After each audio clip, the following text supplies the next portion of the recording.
Sudden cardiac arrest is a silent killer. It can happen to anyone at any time or age. October is Defibrillator Awareness Month, otherwise known as Shoctober. It promotes the importance of public defibrillators, which can be critical in helping someone survive a sudden cardiac arrest. Dr. Don Dingsdag is chair of the Cardiac Arrest Survival Foundation, and he joins us now. Thanks so much for coming in today. Thank you for having me. You have a very personal connection to this issue. Can you take us through your experience that your family experienced and why you want to promote the use of these defibrillators? Yes, thank you.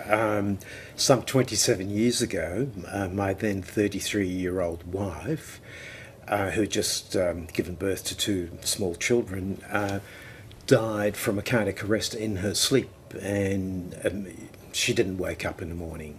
So I guess the message there is that cardiac arrest is a silent killer, and it doesn't respect age or gender.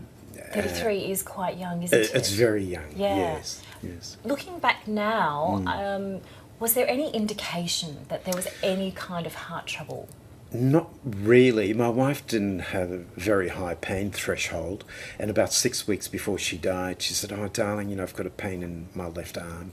And I said, "Look, it's probably nothing, but have it checked out in the morning." She went to see our GP. He did a cardiogram and took her blood pressure and said she was fine. But that was the only indication prior to her death. So, yes, as we said, a silent killer. Yes. I wanted to explore the symptoms with you a bit more before we talk about the defibrillators, because I guess most of us, we see heart attacks being portrayed in television and film as a very sort of dramatic event. Yeah. But that's often not how they play out. How can you tell if you're either having one or you could be about to have one? Okay, actually what you're indicating is that there's a difference between a heart attack. A massive heart attack is different to a cardiac arrest. A massive heart attack, if you like, is when the plumbing of the heart ceases to work. Usually there'll be some indications prior, a bit like my wife had, but they'll be more obvious, and people will feel ill, start to feel pale, might experience pain, whereas with a cardiac arrest it's different. It's the electronic signal from the brain to the heart. It just stops, and the heart just stops, and often the cardiac arrest victim can be dead, if you like, and the only way to revive them is with defibrillation. So it might appear that someone's perhaps just simply fainted if it's an event that's that sudden. Yes. So you just need to check their pulse, obviously. They won't have a pulse. Yes, so obviously checking that and finding that they don't, that's obviously the clear indicator that Yes. there's an issue with the heart. Yes, that's Yeah. right. I mean, I think for people who aren't familiar with this particular type of equipment, it's a little intimidating to think that you might use it. So how can we overcome that?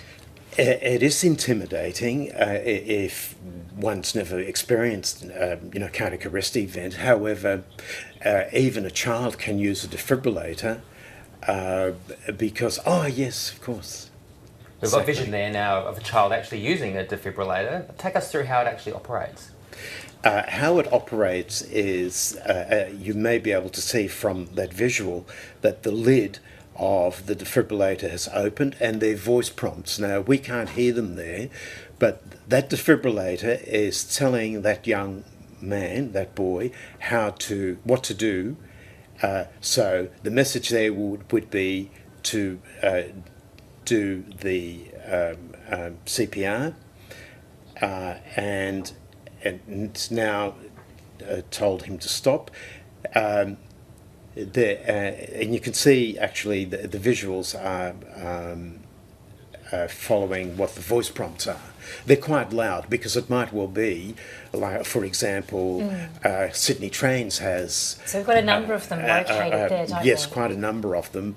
And they've had 35 saves over the 7 years they've been installed at stations, so it's quite miraculous. So you're advocating that workplaces, public transport, even the home maybe, should have a defibrillator? Absolutely, absolutely.